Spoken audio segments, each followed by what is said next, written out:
Later than normal, but it is your time for your turn with Dr. Elizabeth Vaughan. Good morning again. Good morning. We have Joyce on the line from Lexington. Good morning, Joyce. What's your question? Yes, good morning. Good morning. I was recently in an out-of-state hospital visiting someone, and one of the nurses came in and was telling us they had two people in intensive care that had contacted some type of meningitis from bird droppings. They had pet birds. And I was wondering if you knew anything about this. I have 4 cockatiels, and they said it was airborne.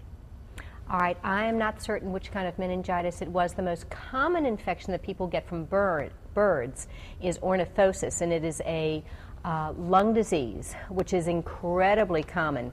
So if you find yourself coughing all the time or having frequent chest congestion, or all of a sudden you're diagnosed with asthma, be certain to tell your doctor that you own birds, and the birds need to be treated, and you need to be treated with a cousin of tetracycline. Good luck.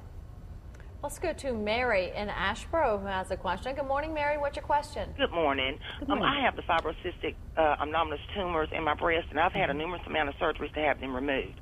Now, I've lost a lot of breast tissue, and they're still coming back. If I do not have the surgeries again, will they turn into cancer? Well, there's some debate about this. I think a conventional doctor will tell you that the most recent studies say that you're at no increased risk with fibrocystic breast disease. I will tell you that if there's fibrocystic breast disease can be associated with increased risk of breast cancer. The bottom line is, number one, get out of your bra, because that'll help your breast decongest, and it'll help your breast get rid of the toxins that are contributing to your getting the fibrocystic disease. Get your vitamin D level checked, a 25 hydroxy vitamin D level, and make certain that your level is up around 70. That's 70 nanograms per ml. Nothing lower, and that'll help with the cyst. Also, go on iodine. Most women with fibrocystic disease will find that if they get out of their bras and take sufficient amounts of iodine and or kelp, those cysts will just melt away, and all 3 of those things, remove your bra, take the iodine, take the vitamin D, will all reduce your risk of breast cancer. We have Andy on the line in Winston-Salem. Good morning, Andy. What's your question? Yeah, I was diagnosed with a 12-millimeter kidney stone. I haven't had it broke up yet.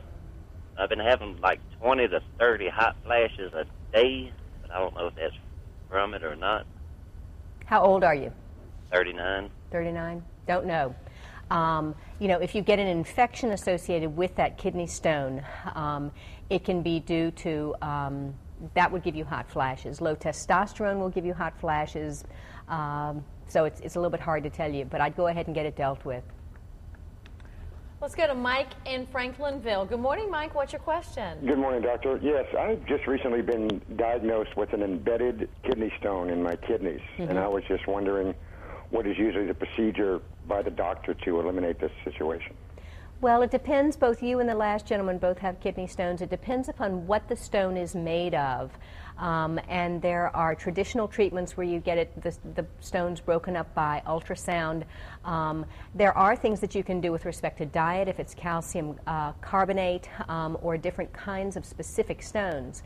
But you have to make some pretty radical changes in your diet and take magnesium citrate to help melt them. Also, chelation therapy with intravenous EDTA melts stones very effectively.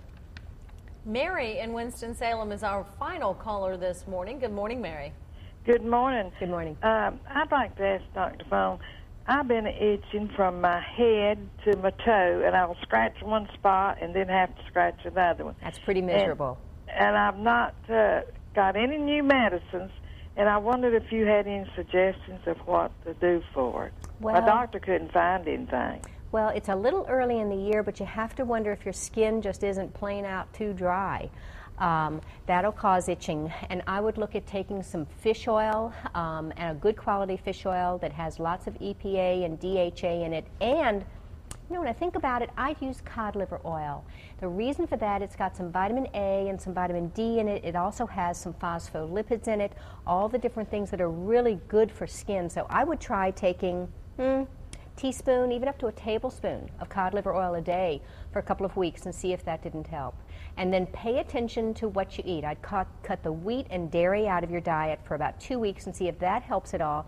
And then test yourself. Make a nice big bowl of pasta and have it for lunch one day and see if your itching comes back. But do that after stopping it for 2 weeks.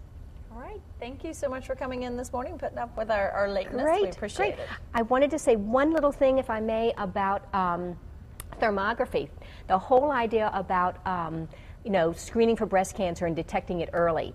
Thermography allows you to see if there's an abnormality in the breast 4 to 7 years before mammograms do, because you're looking at the physiology, the metabolism of the breast, not just looking for a lump.